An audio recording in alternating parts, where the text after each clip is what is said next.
Hey guys, welcome back. Video number 2 on my tutorial series. I have no idea how long I'll get this going, but we'll go till I get tired of doing it. So I'm Richard Watson, Real Blessed Custom Rods. Today I'm going to show y'all a little trick for putting heat shrink over EVA and getting nice clean edges. If it was important, it's something that'll make or break a build. Everything else can be beautiful on a rod, man, but you know, if you mess up the shrink, you got big gaps, you know, rough edges, you just did everything else for nothing because the rod's crap. And it happens on all levels. I even seen a rod at the 2023 International Rod Building Competition that had massive gap. You can see at the end all the way down to the base material they put the shrink over. So take your time, and hopefully this tip helps you out. So I got my rod here, already got my EVA glued in place, pre-cut the this is fish scale heat shrink. This is 30 millimeter. It happens to fit perfectly over what I'm doing. Pre-cut the pieces that I need. You're gonna need a heat gun. This little cheap Harbor Freight deal works great. I think I paid like $9 for it. Always a pair of snips. You're gonna need to get a scrap piece of EVA about the same size, close to the same size as the OD of your blank. And what you're gonna do is split it, wrap it, and it's got to fit pretty tight. You don't want big gaps. You don't want it wobbling back and forth because you need to apply even pressure. So I'm sorry for all the sniffing. My allergies are bothering me today. So, and slide it on. 1, 2, run them down. Stop them over your grips. Now you want to leave it a little bit long. I got these both about a good solid 1/4 to 3/8 long. It's going to give you room to work with it. So we'll start with the front one. So you just want to get it even, kind of pinch and see where you're at. Crank up your heat gun.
Alright, so there's your first stopping point. As you can see, you're a little bit past. That's good. A little bit past. That's good. Alright, so the next step, you're going to take your snips.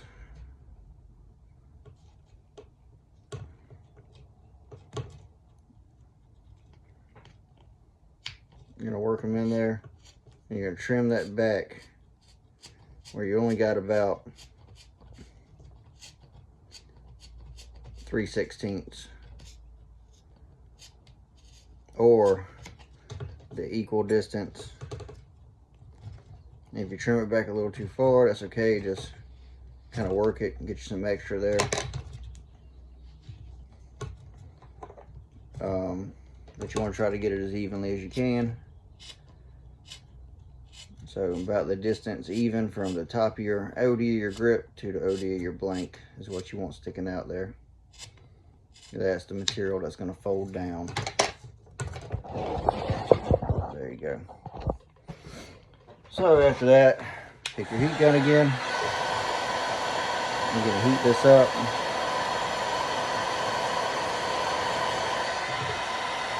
You're going to fill it, make sure it's good and warm. Take your EVA, slide it down, and you want to kind of, don't just push and hold it, it'll mash it out. Kind of go around a couple times to make sure it looks good. It's not flaring out, it's not mushrooming. And you're going to hold that.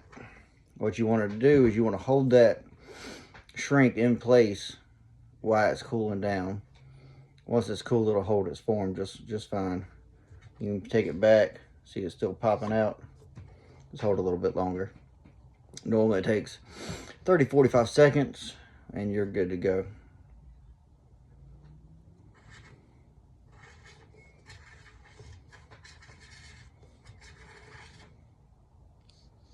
If I'm ever in a hurry, sometimes I'll kind of soak the end of my EVA, spray it down with alcohol that I got in the shop, and just, you know, moisture, water, or not water, alcohol, liquid makes it cool off quicker.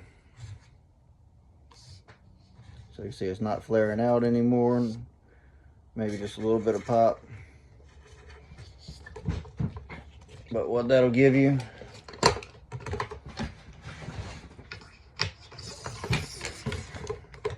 is a nice clean transition to your reel seat. You repeat that same process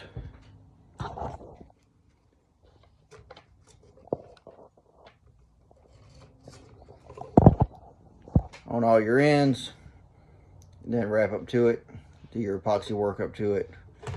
If you do it one at a time, you put a winding check there to clean it up. But overall, much better product. Your customers will be happy. So I hope this helps. If you ever hit the like, hit the subscribe. Much more videos to follow. I'll show you how to turn this leftover marble epoxy out of the bottom of a mixing cup into a hosel or a winding check. All that's coming soon. Thanks.